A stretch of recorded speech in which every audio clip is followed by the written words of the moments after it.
This is the Wally and Methot Show live. Now, here are your hosts, Brent Wallace and Marc Methot. Hey, everybody. Welcome to the Wally and Methot Show live, but except no Meth, as he's vacationing on the sunny beaches in Mexico. But no worries, as we have a huge show lined up with a couple of exciting guests for you. As always, you've seen them before, and so we'll bring them in a bit later in the show. Ian Mendes is here. He's going to drop by much later. As always, this show brought to you by the cool, refreshing taste of whitewater beer, pour Legion Lager, Farmer's Daughter, even a High Tide. You can even mix and match if you wish. They sample all kinds of new flavors coming in all the time. Use the new coupon code WHAMSHOW, 15% off when you go to shopwhitewater.ca. Whitewater is brewed by friends for friends, and they are the official beer of the Hockey Hall of Fame. Don't forget the chat is open. We encourage you to join us in there as well. If you like it, please like and subscribe to our channel. We appreciate it. Now, without further ado, I won't waste any more of your time. Let's hook up the Methernet and bring in our first guest. Connecting to the Methernet.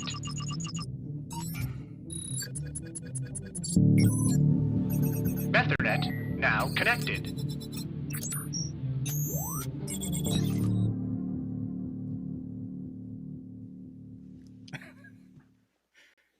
Bobby Ryan, welcome to the show, my friend. You got the Methernet.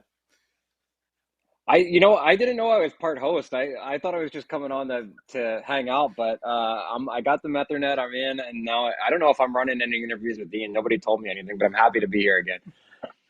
I didn't want to scare you off because you scared me yesterday with your tweet about the family getting sick, and I got terrified that I wouldn't have a co-host today.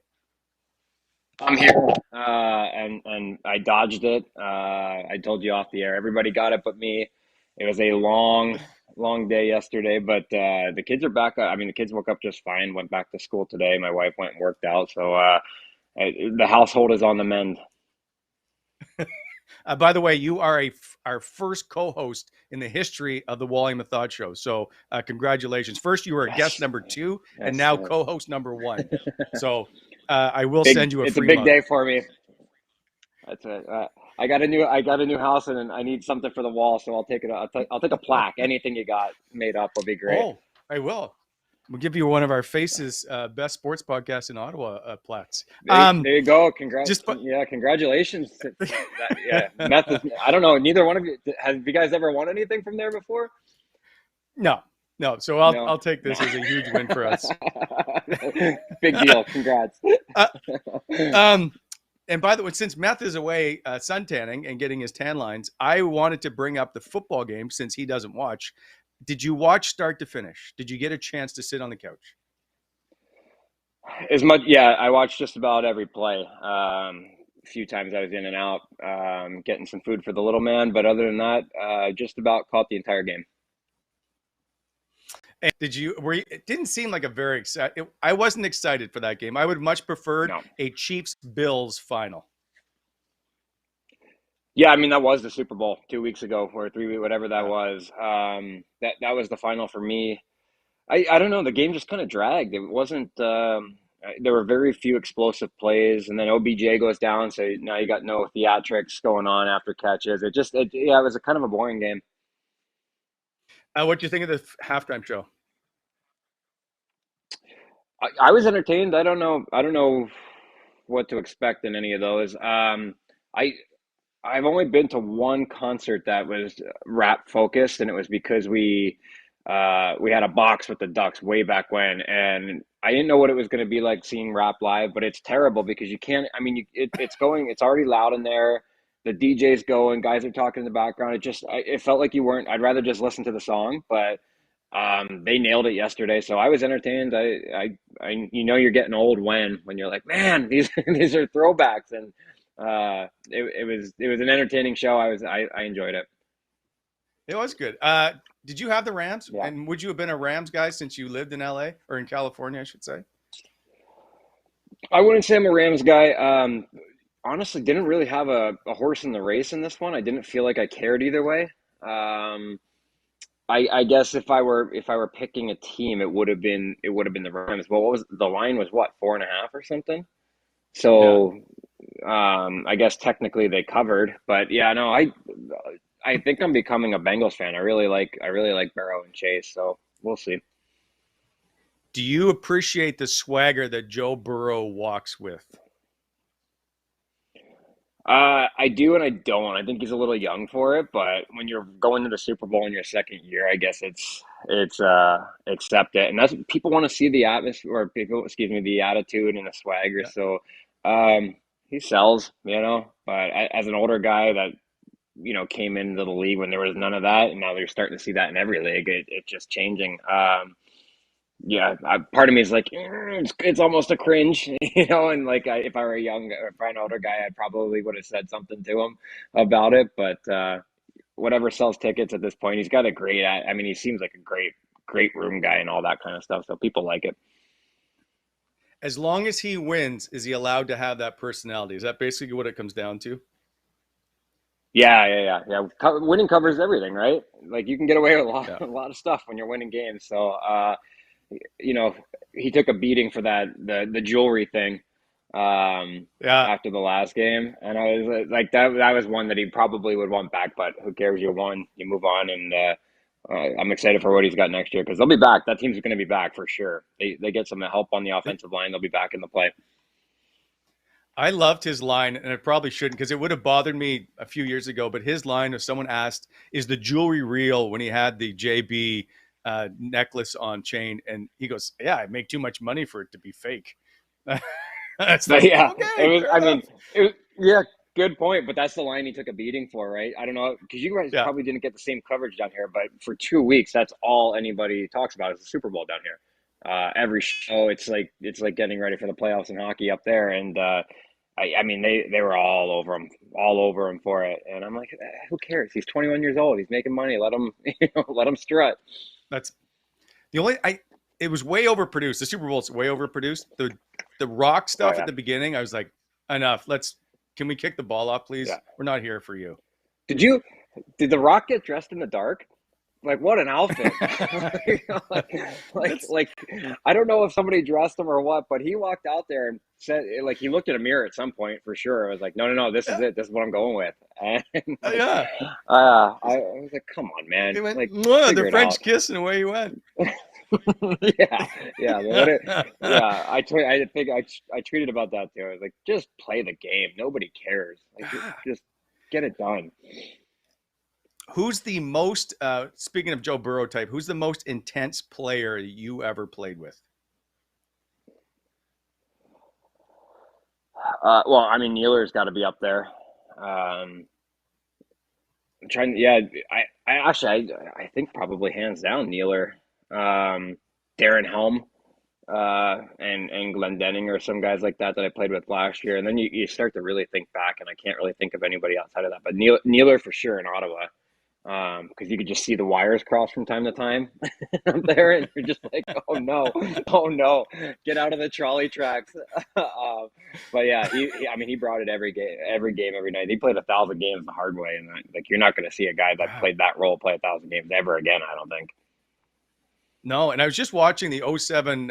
It was just on Sportsnet, the '07 Eastern Final when Alfie scores in overtime, and I look in overtime, and Nealer's on there taking shifts, and so like. He played Yeah, a very solid game that I don't know. I think it gets overlooked because he fought a lot, but he reinvented himself, especially near the end, and got to play a regular like third line shift. I think he gets overlooked yeah. a lot because of what he did. I think, and the I guess what's changed now is the stigma around those types of players because there were players in the league at that time that could not play hockey, but you had to have them because the Yes. game every now and again would turn into a circus.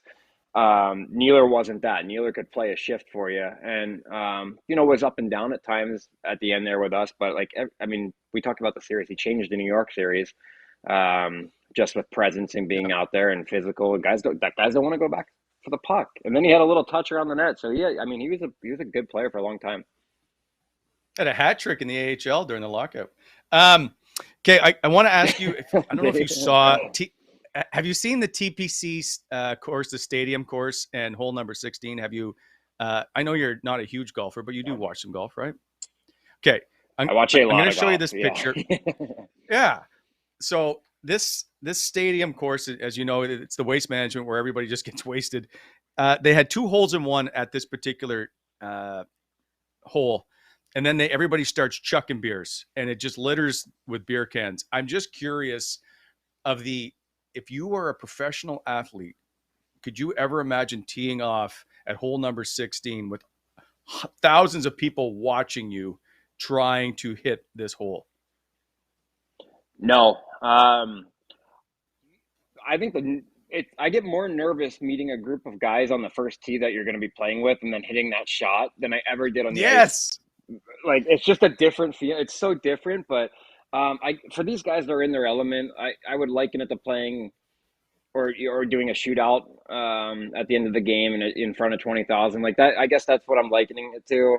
But no, that would be about as nerve-wracking as it could possibly be. And like, could you imagine being the guy that has to follow the hole in one that Brian Harmon or whoever it was had to stand there for 12 minutes and then hit? Like, that would be frustrating.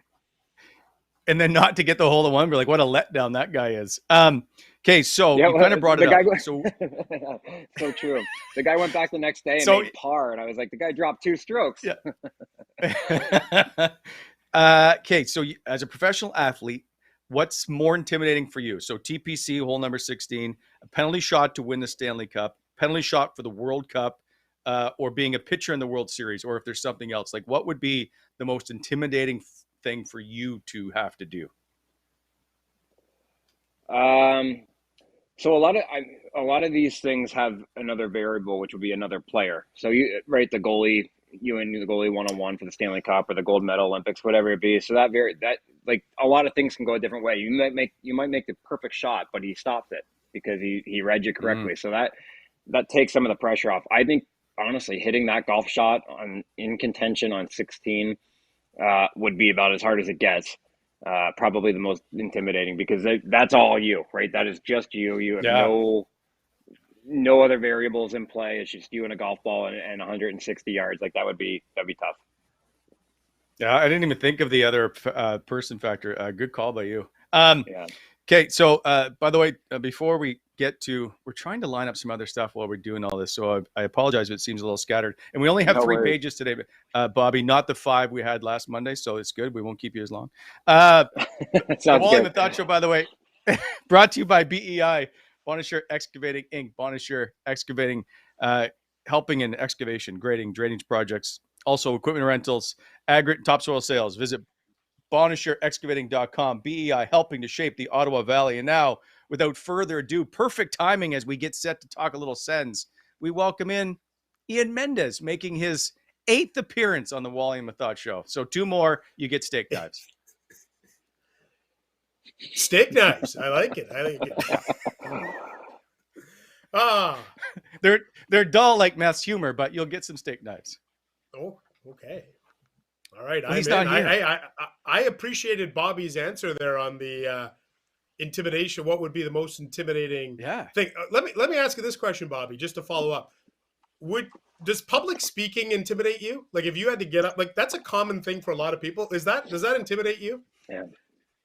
No, it's not something that's ever bothered me. But I understand the fear level because when you're going up to make a speech or something like that, there's that moment of awkward panic that everybody gets a little bit, but I've always been able to breeze through that a little bit. But some guys just, you can actually see their face go ghost white, and I'm not one of those guys. I don't mind the public speaking. I meant to come back to you saying about teeing off on hole number 1 with people you don't know, especially like I've played in some really G-list celebrity events where you have to be the first guy to tee off. There's nothing more intimidating than teeing off first. Amen, Mendes? No. Oh, yeah. So I play in it's in Coeur d'Alene. It's called the Showcase Invitational. Every year they bring in celebrities, and it's a lot of hockey guys, a lot of baseball guys. Last year I was lucky enough to be paired with Tyler Johnson because we're real close. So they put us together, and it makes it easier. But there's a grandstand behind the first tee, and there's maybe 50 people because we were in early tee time. But by the end of it, you're coming into 18. It's a par 5, and you can't get home in 2, but you can really let one rip and give it a chance. And people boo you, and then you got to chip and get up and down for birdie in front of people. Like, that is one of the most frustrating and I guess, intimidating things because they boo you, right? Everybody's out there having drinks and having cocktails and having fun, and you're just trying to grind out a par and and get yourself in contention. But standing on that first tee in the morning when they announce you and they announce your statistics and all this stuff, you're just like, oh my God, what if I ground hook one right now? And have you? I have not. No. I'll never forget Brendan Morrow, who is like a +1 handicap, like a very, very good golfer. Ground hooked his first shot, turned to his caddy and said, I'll have a double vodka orange juice by the time I hit this next ball, and by the time I finish this hole, I want another one. And like it was just his day just went straight down. It was like 9 o'clock in the morning, and I was passing by and I saw it. I was like, did he just duck hook? Like, I mean, he hit it 60 yards on a par 5, and still beat me by 9 strokes on the 2 days. That's gold. You mentioned Tyler Johnson. Why are you close with him? Where's the connection?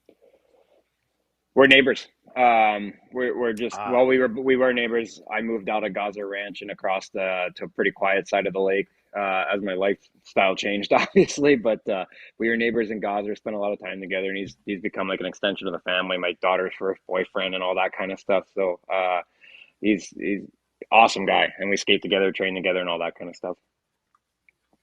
I didn't know. See, that's the fun part about finding out hockey players and how we talk about small family, about how it all is intertwined eventually over stuff that we don't ever see coming. I want to talk some Sens action, and I know, Bobby, you're not seeing every Sens game, so this won't be specific plays, but did you happen to see Thomas Chabot get hit yesterday and the hit, by Tom Wilson, and then Nick Paul dropped the gloves with Tom Wilson?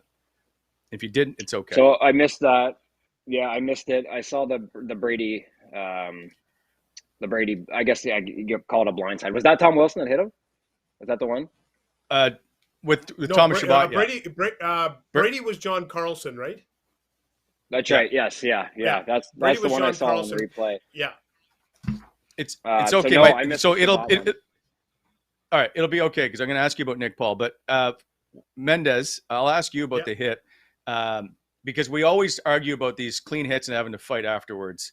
Are you okay because you're a cover the Sens guy that Nick Paul drops the gloves with Tom Wilson? Or should it not have been a fight? Well, I think if you saw after the game, when they do inside the room, they hand out the hardest worker, they give him the bike helmet, the glasses. Nick Paul got that. And I think he got it because he stood up to Tom Wilson. And the way that he did it was good too, right? He didn't get an instigator penalty. He kind of motioned to Tom Wilson, you want to go. You know what I think? I think if you're an NHL player, and Bobby would be able to describe this, the speed of the game, if you're Nick Paul and all you see is Tom Wilson drilling Thomas Chabot. Tom Wilson's one of those guys, you probably don't give him the benefit of the doubt. You're like, Tom Wilson just hit my, like, Nick Paul doesn't have the luxury of going back, looking at the video. Did he hit him clean? Did he hit him high? So I think that's probably a real reflex thing where he's like, Tom Wilson just hit arguably our MVP. I got to do something about it. And I think that goes a long way in the locker room. And that's, to me, that's what matters. It doesn't matter what I think or some other rando person thinks. It's what the 18 guys in that room think. And I think that those 18 guys are like, damn, Nick Paul just dropped the gloves with one of the toughest guys in the league. And that sends a big message inside that room. Right, Bobby? Yeah, honestly, I don't think I would have changed a word about what you said about it. Like, everything was just hit perfectly square on the nail.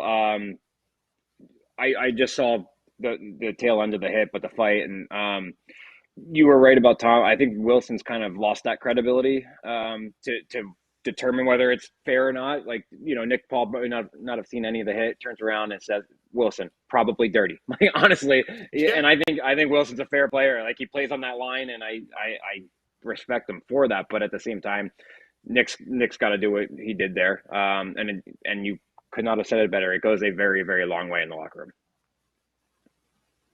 It's interesting. So the reason I ask you about Nick Paul is because you played with Nick. Are you surprised at all of how his career has elevated? And can you talk about what you know about him as he becomes, like, he's an important piece of this organization. It doesn't, perhaps he doesn't make a lot of money. Obviously, he doesn't get all the top 6 ice time, although sometimes he fills in there. He fills in everywhere, but he seems to be the guy that a lot of people gravitate around. Yeah, he's got a little JG Pajot to him. He's kind of that Swiss Army knife that you can plug and play anywhere. I think the only thing I would have said about Paul was that he just lacked a ton of confidence early, because when he did come up, they put him on that 4th line role, and that happens all the time. But you get in that role, and then you get, pigeonholed into that role, and it took him a while to break out of that. But every year you could see him come in, always the fittest guy, or him and Cease kind of went back and forth with that kind of stuff, but always in great shape, strong. He shoots the puck about as hard as I've ever seen. And he doesn't shoot enough. I always yelled at him for that. But at the same time, he's a guy that you could put in anywhere and play, and he's gonna have chemistry. So he's a very important. I mean, you got to lock him up quickly here, but because there's about 15 teams that are going to want him. If you don't, is my guess. Yep. But I love him. I'm a huge Nick Paul fan. Yeah, I got to ask you, Bobby, about just to wrap up the thought where Wally asked about dropping the gloves in that spot. I always think about the time that you jumped in on Patrick Salehoff in that practice when Clark MacArthur got hit. Did you know that it was a dirty hit, or was your initial reaction, Clark is down, Grizz is down, and like can you walk us through kind of what happened there? I mean, it's just so different because it's training camp, and it's a like if that hit happens in a game, I'm probably doing the same thing, but my reaction wouldn't have been as big as it was. But when you're in training camp, it's like, what are you doing throwing the hit in the first place? And I've talked to Patty about this. He's a Detroit kid, so I skated with him last year. Like, awesome guy, but just I understand you got to do stuff like that to make the team, you make a name for yourself. But it was just you got a 15-year veteran guy that's just missed a year and a half of hockey. It was just like there was no place for that hit to be thrown. So my wires crossed a little bit, and I was excited to have my line mate back. Like everybody knows, Clark and I we wanted to play together. We were excited for that year, and that got taken away pretty quickly. So I addressed it very fast, and it's incredible because the hit was on TSN, and then the outpouring from around the league was unbelievable. The amount of messages I got. So I didn't do it for that reason, but at the same time, it just goes a long way in general. Okay, so aftermath did you guys need to tell? It would have been Pierre Dorian, if I'm not mistaken, at the time, that he's no longer kind of welcome on this roster, or was it just understood? No, I mean, if he made the team, we would have had a conversation about it and then moved on. That's just the way hockey goes. I think he was gone relatively quickly after that to go down to Belleville.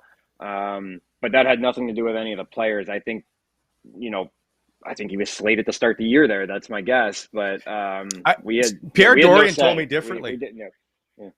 Okay, he said I he never had had to a get him out of there.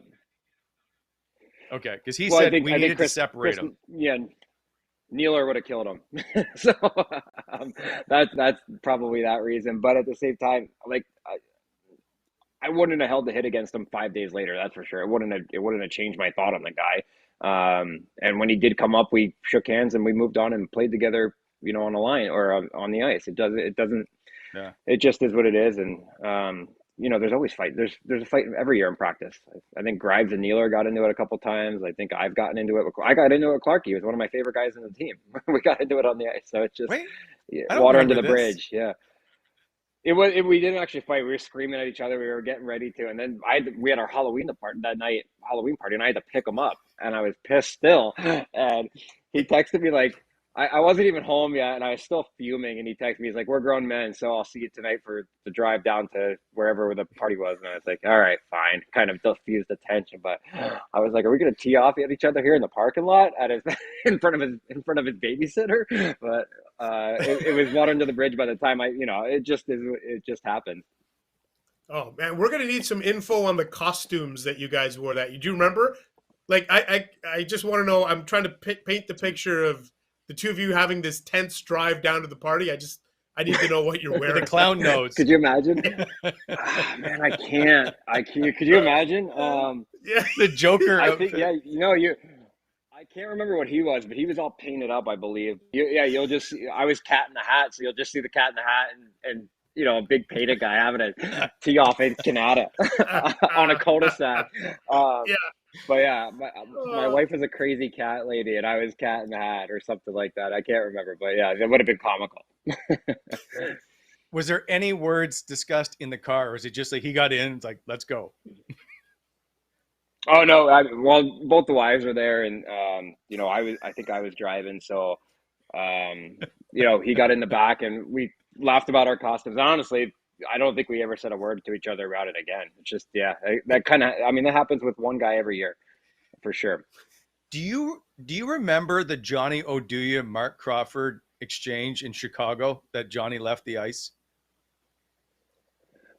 No, I don't. I don't, and I'm trying to think about it. Okay. It was right around because I was traveling with the team because Carl was about to be traded. So would you have been there because Carl was about to be traded? Yeah, I was there. I played with Johnny for a while until Johnny moved on because Johnny got traded to Jersey. I don't know where he went, but at the same time, I can't remember it. No. So they just got into it. Like for some reason, I think Johnny went offside and Crow snapped and is like, they're just dropping F-bombs to each other. And Crow finally says, get the fuck off the ice. And so I asked Boro comes off the ice, like, what happened? He goes, I don't really know, but I think Johnny just messed up a play. And Crow later goes, I've been yelled at by worse players than him or better players than him. It was just like, I've never seen a player get kicked off the ice by a coach before. That was the first for me. You'll have to have Ennis on because it happened to him when I was there with him and DJ. And it was because those two have a ton of respect for each other, but it was like a quiet conversation, but it was heated.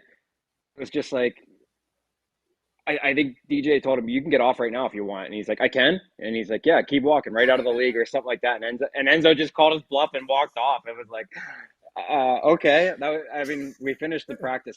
There was like 6 minutes left of practice anyway. And I came back and Enzo was like, I'm not doing that bullshit. He's like, I'm not taking that. It was pretty funny. So, and then by the time he left the rink that day, he had gone in and talked to DJ and they were over it because DJ's like, I got hot, you got hot, we're good. DJ's very fair like that. But when Crow sees red, you don't want to be in the crosshairs. Yeah. I've been in a couple private meetings with that, and Crow's one of my favorite people ever. I still keep in touch with him, but he gets fired up. You got to get out of the way.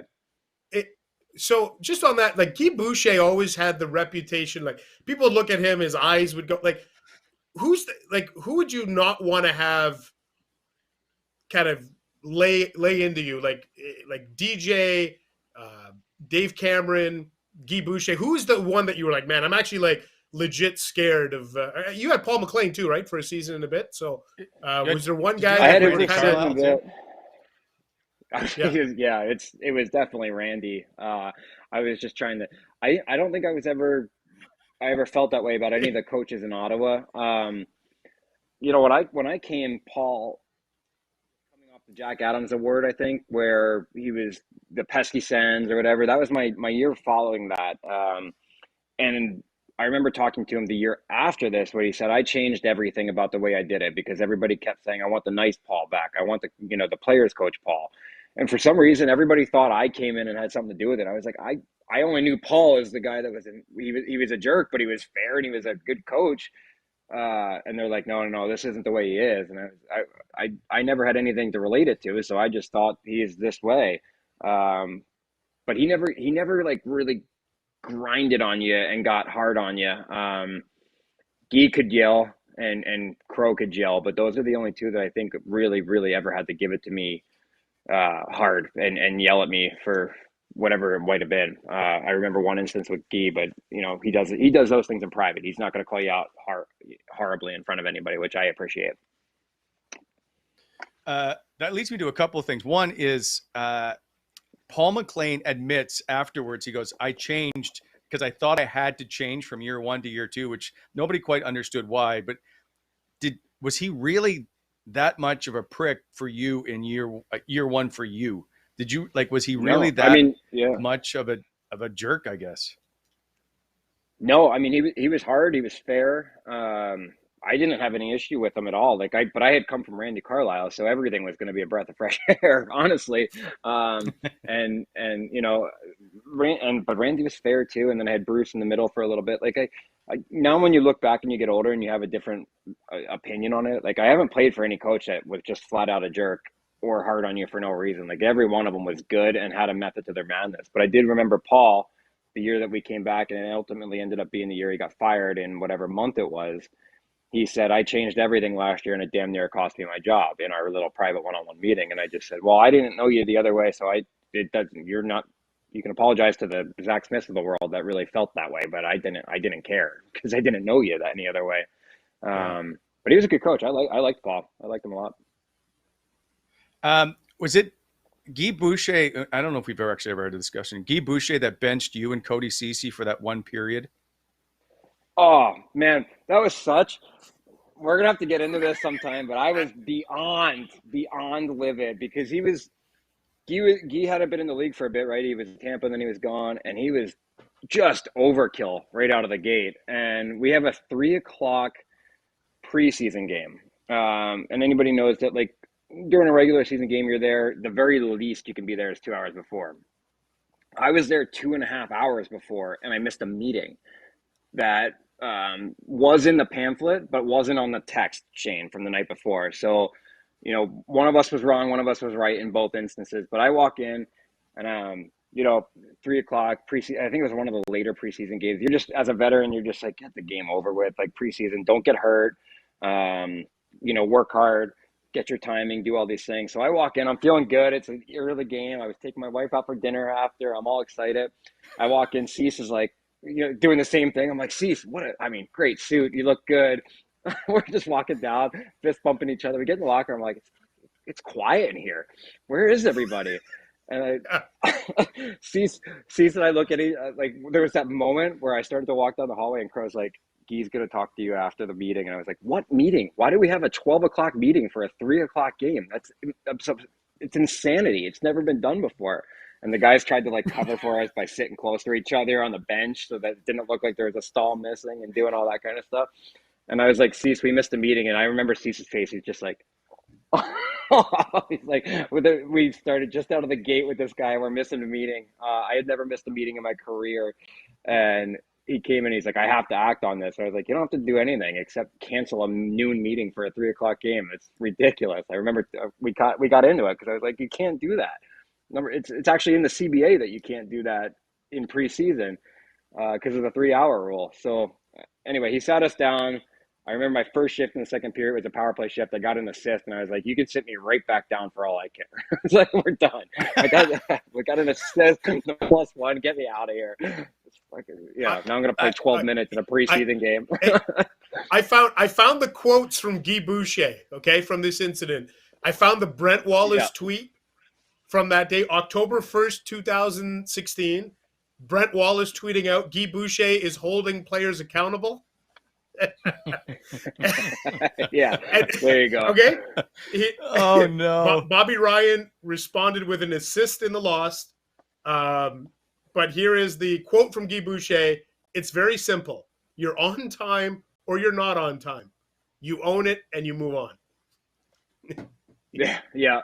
That's not the conversation we had in private. I can tell you that much. But I was like, I'll never, because we ended up laughing about it later because the next year Zach Smith was late for something. And he's like, I did it with Bobby. I did it with Cease. You're going to sit the first period. And then he sat him for 4 minutes and then he played him. And I remember being on the bench laughing about it because I was like, what? I was like, what are you doing? You made me sit here. I had to untie my skates on the bench in the first. My back was killing me. My skates were basically off on the bench. And Smitty goes out 5 minutes in. He's like, well, we're bodies. And how Geek kind of panics and that face he makes and he starts to ramble. And I was like, that's such a shitbag move. I had to sit there for a half hour. Yeah. Well, and it's the embarrassment. Well, I don't know if it's embarrassing for you guys, but we look at it and go, look at him embarrassing these two players in a preseason game. But the problem was, I think the year before, there was no accountability, and it was partially due to Eric and Carlson and whatnot. And so that tweet was kind of like bringing up last year and putting it into players are now being held accountable. Yeah, So I apologize. Ultimately, ultimately it didn't matter. I mean, it was such a small thing, and Guy's like, I remember talking to Guy, like, I probably shouldn't have had a noon meeting. I was like, not for a 3:00 game. Like, there's no absolute reason. I was like, I came in early today from what I would normally come in for a preseason game because I wanted to get moving. It was a 3:00, and he's like, yeah, maybe. And he starts to ponder things, and you're like, maybe I was wrong. I was like, nobody's wrong. You benched me. I don't care. It happens. But I was like, you got to remember, we're playing in Canada. It's not Tampa Bay. It's going to be a shit show. There's just no way around it. And I mean, I'll credit the media. We talked about it once, and nobody ever asked again, so it was fine. You know what? For years, Wally and I tried to get this story from Guy Boucher. How did you get your scar on your face? I need to know, did he ever tell the players how he got that scar? Never told a soul. Nope. Really? What did he say? He had a word, my enigma. Is that what he said? Something like that? That was his, it was his story. And nope, never asked. I honestly, I don't think anybody's ever asked him. Yeah. Yeah, no, we the one thing we did try to ask him about was, because it's a very noticeable feature, and he always said he wanted to wait till his kids were old enough, right? Was that not his thing? Yes. Was that wait till his kids are old enough, and then he would tell them? But I was just it's curious. It's believed to be a dog bite, or at least that's what's been the rumor, that it's a dog, so he didn't want his kids to be scared of dogs early on, so he didn't tell them. But I have no idea if that's urban legend at this point or not. I don't think any of us are ever going to find out. No. But no. I never even. I wanted to know, but I never asked. I want to ask one thing about Marc Crawford. You said you heard lots of stuff behind the bench, and especially Crow, because Crow was very vocal. I'll put it that way. I was told the stuff he said to Thomas Chabot as a rookie would have let other guys who are much more veteran probably turn around and pop him in the face. Did you hear him being extremely hard on Thomas Chabot? Not overkill. I know he was. Crow was like the last of the old guard coaches, right? Like he's seen a lot of changeover. And he comes from that hard knock where as you get older, you get more, I guess, leniency or runway or whatever it might be. But if you're a young guy, and he was the same way with Ben Harper. Ben Harper was, I mean, he gave it to him hard a couple times in the locker room in front of guys. And, probably with the mindset that is making them tougher. It's toughening them up. And that's, I experienced that a little bit with Randy and all that kind of stuff. But I don't think he ever crossed any lines, that for me anyway. But yeah, if he had said some of it to Aboro, it might have come across a little differently and might have ended up a little differently. But I think Crow is really, really very good at taking it right to that edge of knowing where he's got you and he's got your attention, and then letting you go. Because ultimately, I mean, Chavi was pretty good in his first 2 years, so you can't go that far. Yeah. A little known fact: I delivered not Guy Boucher. I delivered Marc Crawford's paper when he played for the Fredericton Express in the AHL. All right, we're moving on. Now you just sound old. Like, first of all, it's a story about paper delivery. He still owes me tip money. Yeah, I believe he didn't tip you. Yeah, that's yes. Mm-hmm. By the way, this Wally Methot Show live, special guest host Bobby Ryan, brought to you by SportsInteraction.com, Canada's online casino and sportsbook. SportsInteraction.com/Wally Methot, the most competitive live daily odds, where you can wager on everything, including the Olympics, men's and women's hockey, if you wish, which is a big matchup coming up on Wednesday with women's gold medal game. Sports Interaction is Canada's leading online sportsbook. Okay, I want to talk to you about Andrew Hammond, who just, by the way, was traded to Montreal the day after his birthday. Big week for him. His birthday is on the 11th. He gets traded. He's on our show on Thursday. And we did the interview. Of course, timing is everything. We did the interview last week. We thought we were going to have it all perfectly bundled up, because on Thursday is the day after Andrew Hammond 7 years ago started his Hamburglar run with the Ottawa Senators. So, Bobby, I'm going to start with you and what you remember about Andrew Hammond and that 2015 run. I think when we had to turn to him, we were like, "Who is this guy, and what's going to happen?" Like, I think we like we're going to fall off a cliff here. But it was just, I remember I think it was the first couple games where we were like, "Oh man, he's pretty calm back there. Like he's got a presence. He's got, and he looks. Goalies just get into that rhythm. He looks like he's in that rhythm, and then like every game you're like, when's this horseshoe gonna fall? Right? Like when's it gonna fall out of him? And man, he just kept getting better and better. Like it was, I certainly had never seen anything like it. I think you guys can agree, but it felt like he could do no wrong for however many. What was it? 20? What was the record? You guys remember? He went 21 and 2. Yeah.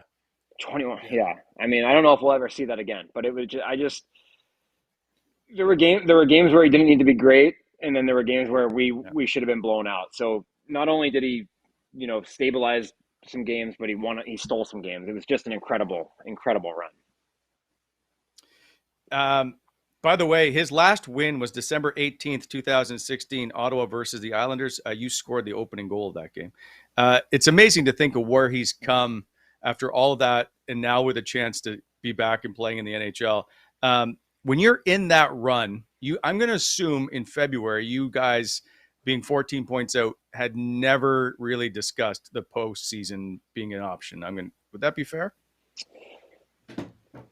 Yeah, I would say that'd be close to fair. I think you get to a point where you're looking at the end of January, I guess, is a good cutoff date in your mind, where you're looking at the rest of the season saying what do we got to make up? And 14 always seems insurmountable because you have to start together a run. I mean, and it's hard to get on runs in this league you can get on runs when you're at home for a bit or you're on the road for a bit, but when you're coming in and out, and you do a lot of in and out in Ottawa, I don't know, there's just a different kind of flow to being in and out and not on a homestand. So it's very hard to put runs together. And then, for him, he went into some tough buildings on that run, and won some big games. So no, we weren't thinking postseason, I don't think, at that point. Did you talk to him much during that? Or were you guys just leaving him alone for the most part? He gets into his little zone, I think, on game days and maybe before the game. But no, he was pretty normal through the whole thing, which was incredible. Like there was no deer in the headlights of what am I doing and how's this going. Like he had a singular focus that was that he tuned into pretty good on game days. But I don't know, one of the most normal goalies I've ever played with. I'll put it that way. So then, as off topic, who was the strangest goalie you ever played with?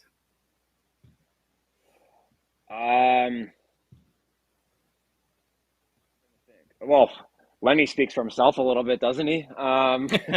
He's up there. So Yeah. I'll say Lenny. That's fair. Jonas Hiller was a different bird a little bit. So those two are two that stick out in my mind. Andy's pretty normal in the grand scheme of things as well. I can't remember now. They all seem. You didn't have. Was Ben Bishop? Yeah, he would have been around with you, or was he gone? No, I think he was. No, he was gone. Oh, okay. They all run together, Mendes. When you get to be my age, all right. Yeah, well, you're an old paper boy, so I can only imagine how old you are. Well. I delivered 2 papers, one in the morning and one in the afternoon. So, when it comes to that run and the last couple of games of that season, the Rangers and then Philly, Meth tells about, and so does Hammond, about a dinner in Philadelphia the night before the game at, I don't know, some steakhouse in Philadelphia, where Pierre Dorian told Erik Karlsson to not let this get out of hand, that you had one more game to play. Do you remember this?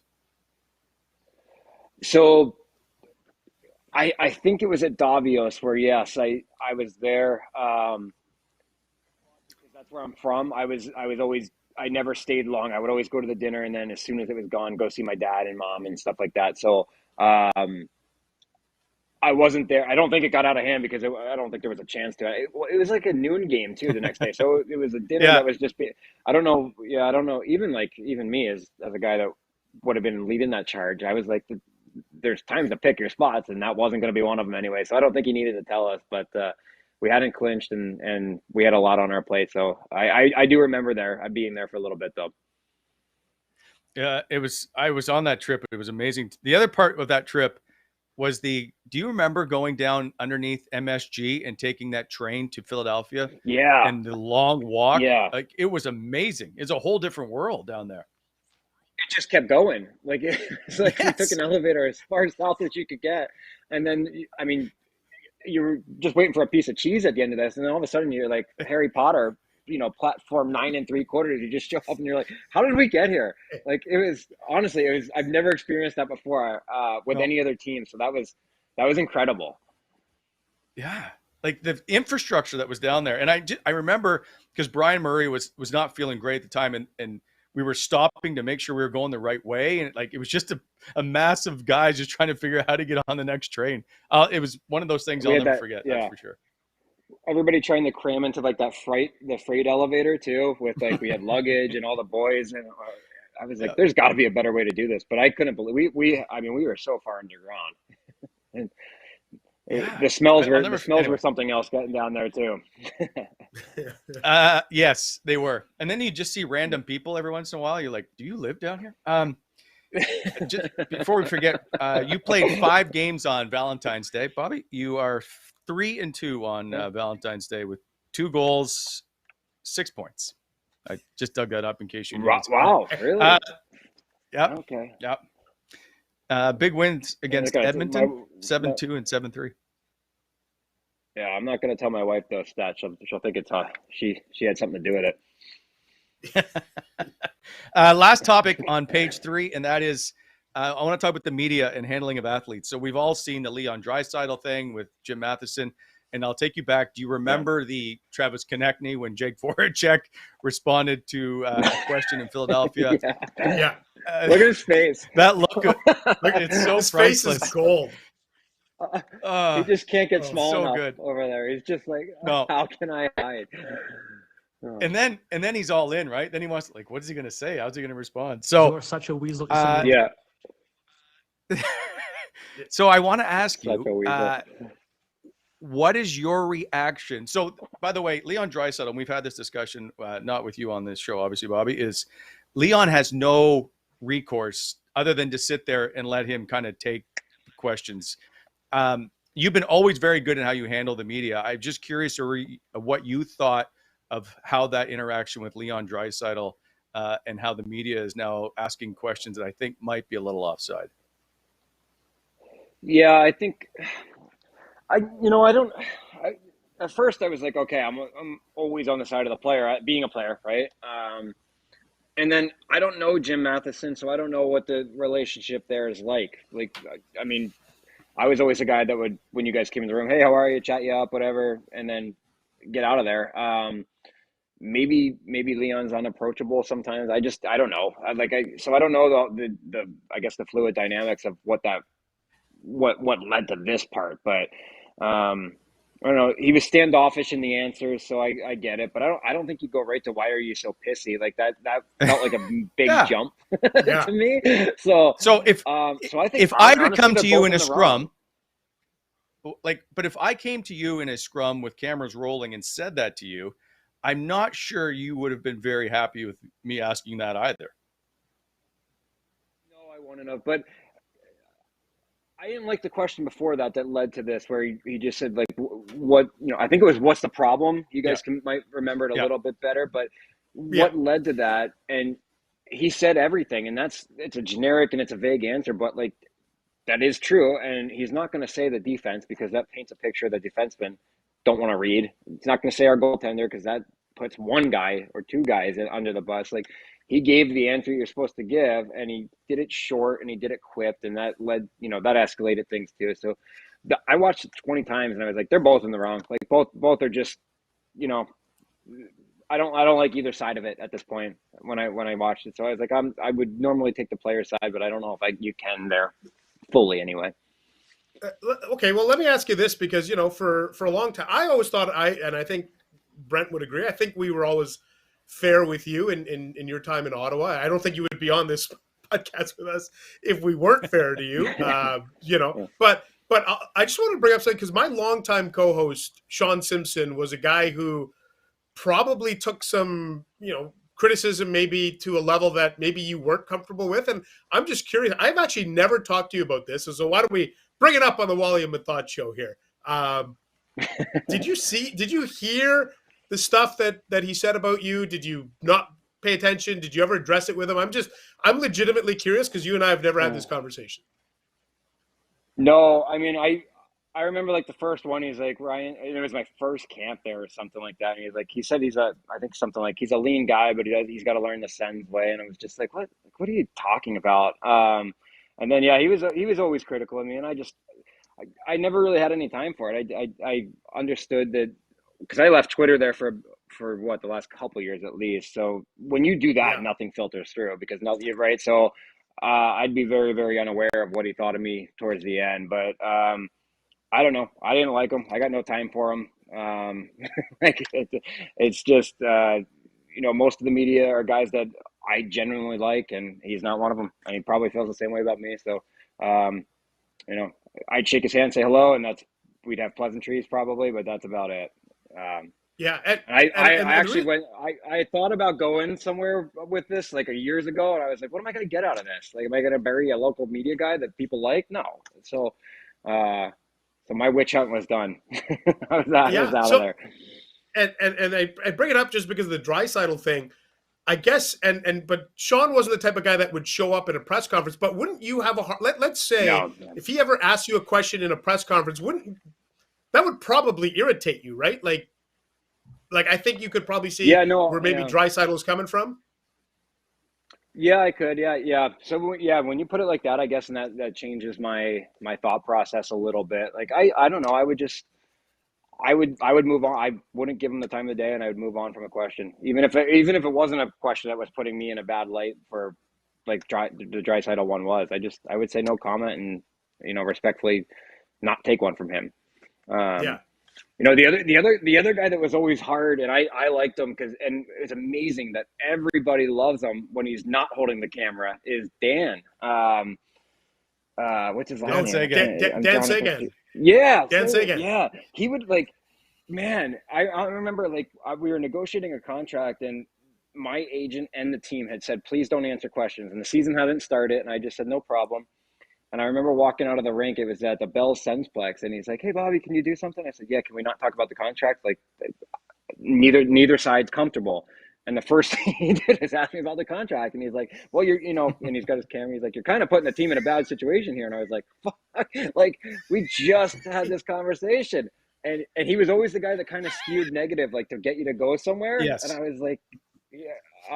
You had to, like, as soon as he started talking, you're like, "Where are you going? Where are we going with this?" Every time. And then I asked around, I was like, "Is he a jerk?" Like, I just wanted to get a feel for what other people, and they're like, "He's the nicest guy ever." When he's not holding that camera, I was like, "All right, then then I'm not going to hold it against him. He's just doing his job." So how often would the guy, and now you're going to help Wally and I out here a little bit. Not that I don't even know how to phrase this, but how much do our reputations matter inside that room when we're asking questions or writing columns or on TV? Like, how much does that matter? You guys just say, "You know what? We don't really talk about that."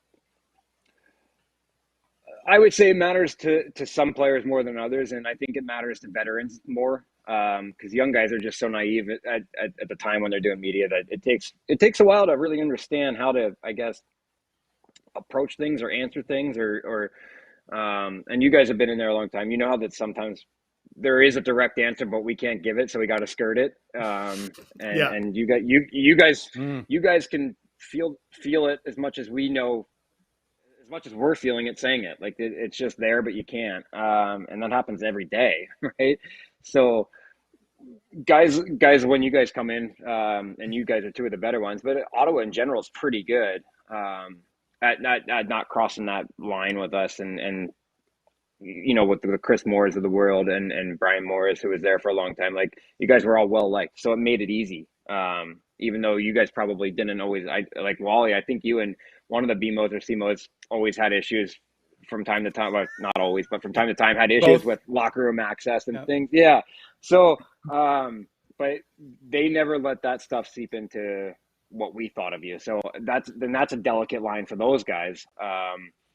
When they would come in and say, Wally needs you for 5 today or whatever it might be. And even if you guys had just had an FU match, he wouldn't let that affect the way I gave you answers, which I think is important. Just sometimes they wouldn't go and tell you we actually asked for you. That was the only problem I had. The one thing I will say, I believe that, is I would always come, if you were new to the team, would always pull you aside and go, here's who I am. I'll never embarrass you on camera. And if I've got a question that's kind of on the line or a little bit, I will at least tell you I'm going to ask it, and you can choose not to answer it or whatever, but I still need to ask you the question or whatever it is, or just say, listen, I need to ask this, but I'm not going to. So just so you know, whatever. I would just give you the respect that if I had anything that was questionable, you would at least have a heads up to not sandbag you. That was the one thing I had. I just always wanted to make sure. You guys are always good with that stuff. Everybody in Ottawa was always good with that. I can't complain. That was not the case in Anaheim. They're straight in there and like straight to it, and you're just like, oh man, deer in the headlights look. But they were harder in Anaheim on me than you guys were, which is hard to believe. Wow, you're scoring 30 goals a season. Yeah. Well, I had asked for a trade at one point. And then like the rumors, and then because you get candid in the media sometimes, and I remember answering a question saying like, at some point this team is going to move on from Teemu Selanne. He's 38 years old, and maybe we have. And that was when they were trying to make me, move to that second line, but realizing we didn't have the depth we thought we did. It was just it was weird. And I remember saying at some point they're going to move on, and then the media was like, Bobby wants Teemu to move on. I'm like, whoa. Like at some point you got to prepare for life after your best players. That's just the way it's going to go. And I was like, we're trying to form a line down here that, could be underneath Getz and Pears and maybe whoever it might be. I think it was me and Saku for a bit and Joffrey Lupul and whatever it might be. And then I just took a beating for it. And I was like, you can't win. So that was the start of my media hiatus. I got better with it with you guys because I didn't realize how good you guys were going to be to me in the grand scheme of things. But I was already on my way out of the media side of things. So were you nervous coming to Ottawa of a Canadian market and how you're going to be perceived? Oh, yeah. Especially because Daniel Alfredson had just basically you're coming to replace him. Yeah. I was not excited out of the gate, and then went up there, saw the city and everything, and it changed a little bit. And then I got to realize, then I got to do that media thing where it was like, do you know who I am on the streets of Westboro? And so good. Nobody did. So I was like, this might not be so bad. This was okay. And then you get, I developed somewhat of a relationship with you guys, and I was just always cordial and kind, and you guys were the same. So it made it easy. The fans could think what they wanted of you, but you guys were a really good, support system in between that. There was maybe one or two issues over the years that I had, didn't like the way you said something, but that happens, right? You guys got to write. You guys got to write about me for 7 years, Yeah, coming in hot. That's what we always think about you when you're coming into Ottawa. Coming in hot. That was good. I should have trademarked that. Yeah, you could have T-shirts. Money off of that. Oh man, think about this. Coming in hot sauce. Bobby Ryan's hot sauce. We just missed the boat on kidding. that. I got to talk to Jared over Gong Show. Bone sauce. Yeah, exactly. Hey guys, I gotta duck out of here now. Okay. See you, Mendes. Thanks for stopping by. All right, see you, man. Good to see you. Always great to see you guys. I'll order the steak knives for you. Cheers. Yeah. There goes Ian Mendes. By the way, he's got a great podcast. He just finished recording it, and then he hopped on here. Check it out with The Athletic. It's very good. So, and today I think he's talking to Mike Russo. I don't know if you saw this on TNT, Bobby. Did you see Anson Carter go at it with Mike Russo? So I saw the beginning of the clip, and then I didn't watch the full clip, so I don't know how deep he went, but I did see, like, according to this guy, I don't watch the game or something like that. And then I saw Russo tweeted that they cleared the air. So I don't know as much as I should to comment on it, I guess, right? Yeah. No, I was just shocked that he decided to take his national platform, I'm talking about Anson Carter, to go after Mike Russo. And you can see the other guy, Gretzky and Bissonnette and guys just like I don't want to be part of this anymore. Just can't get it. Yeah, can't get out of there. Yeah. There's nothing worse. It got really awkward. Oh. Yeah. No, so would you consider Gretz would want nothing to do with that? No. So he's like, hey, how about that goalie in Calgary playing pretty good? We're like, what? Segue. So based on you, and I would say the media overall embracing you, would you do TV work now? Like, would you join that panel if they called you and said, hey, we would like you to be on once a week? If I could do it from where I am, yeah. But we were talking about, somebody was asking me the other day, do you want to do this? I'm doing some coaching with ex-Oiler Ryan Smith is retired down here. He's got his kids team. They're getting ready to go to national. So I skate with them, 1 to 2 times a week. But he's like, we're on the ice 4 times. You come as much as you want. I'm like, I don't want to be away from the house right now. Like I'm really enjoying this where I'm at, and I don't want to travel. I like being home with the kids. So. I might have to explore some opportunities here in the next 6-7 months, and we'll see what's out there. But I just don't see myself leaving the house and traveling much right now. Do you get asked a lot? Not as much as you think, because I haven't signed the papers and I haven't made anything formal. That I think there's right there. Yeah, so there'll be some options there if that's the way I want to go. But I'm enjoying coaching the kids. It's 20 minutes down the road. I'm home for dinner. I can kind of pick and choose my schedule, so I might do that. Last question, because you just made me think of something. So since you're coaching kids, are you now qualified to be a head coach in the National Hockey League? No. Again, that's too much. No, I don't think I'll ever be that qualified. What are your thoughts? And I didn't mean as what a weird hire. No. What a weird hire. Yeah. So for those who don't know, I'm talking about Martin St. Louis. But you're going to arguably the second most or the most historic franchise in the National Hockey League. People argue Toronto, or the Rangers, I guess. But to go in there as your first, if you talk about tough media, that is a tough media market. And I'm curious of how that's going to play out. He's obviously got carte blanche because they're not expected to win any games. So he's got a fairly easy ride. But if they make changes like they did today, trading Tyler Toffoli, I think that there's going to be, if he doesn't get wins here, or at least if he's not named head coach next year, it'll be a stressful environment. Yeah, I think it will be too. He's obviously, like you said, he's going to have a hell of a runway this year with the way things have gone and the expectations the rest of the way. So this, and I'm not speaking for him, but my thought process of what's going through his head is I need to form the relationships of the Caulfields, the Suzuki, the guys that are going to be here, so that at the end of the year they can say, how did things work out with Marty? We love him, right? That's all. That's his whole. Yeah. That's your goal this year, and then you want to win. I mean, you obviously want to win some games down the stretch, but they're going to have a great chance at first overall with where they are. So, forming the relationships and picking up some wins here and there and seeing how the team responds to you is a big thing the rest of the way. Well, they shouldn't have taken Andrews. Now they're going to go on a run, and he's going to take them out of the first overall pick. That's what I hope to predict. I want to see the hamburger back in action. Bobby, I'm going to let you go because I appreciate your time. I know I didn't quite tell you you're going to be on the whole show, but the first live Brent and Bobby show was a huge success. Ratings boom, actually. The double B's. Well, Meth right now, man. He's got short shorts on and no tarp right now, sipping a pina colada for sure. He will not have a tarp on the whole week. There's no question. No. I tried to get him on the show last week, and he's like, I should be able to get out for 5 minutes. I'll come on. Yeah, I've sent him text. I haven't heard from him. I keep asking if he's missed me. No, not a chance. Nothing. He'll tell you the service is out. He's walking around carrying suitcases, getting the trap figs for the pool right now. We'll look forward to. I'll have him back on here soon. We'll see him next week. We'll see you soon. I appreciate you stopping by, and take care, my friend. My pleasure, guys. See you later, man.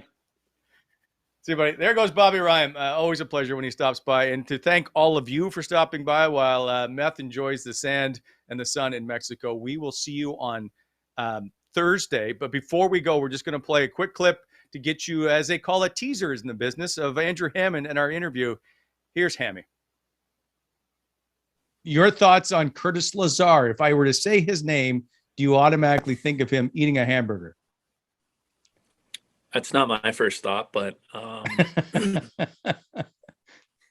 no, like even that whole thing when that happened, like I never really thought of picking it up myself. I had to have someone else be like, "Oh, you got to go grab it," and then that became another thing, and then it just kind of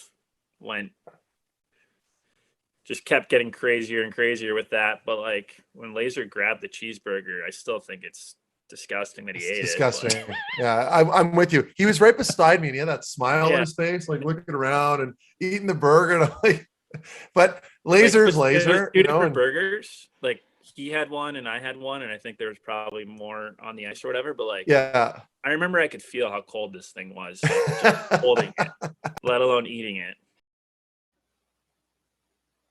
So good. So we look forward to talking to Hammy on Thursday. That interview will be fantastic. Lots of stuff in there, lots of things about injury and how everything played out. You don't want to miss it. So thank you for stopping by today. We appreciate it. Thank you to Bobby Ryan and Ian Mendes and to all of you. We will see you on Thursday. Thanks for watching the Wally and Methot Show live.